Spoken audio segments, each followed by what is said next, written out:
এই মুহূর্তে আমরা আছি কায়দা নামে একটা ভীষণ সুন্দর গ্রামে। আর এই গ্রামের মাঝ দিয়েই একটা খুব সুন্দর নদী বয়ে যায়।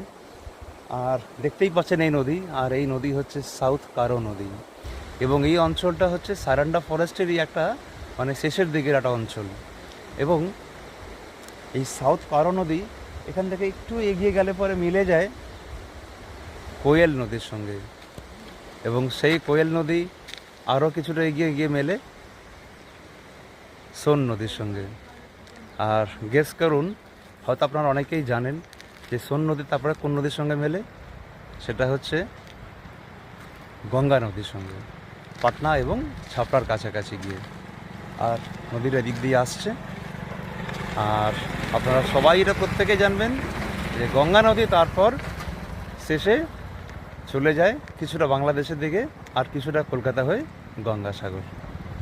আর আমরা এখন on the way to Chaibasa and তারপর কলকাতা।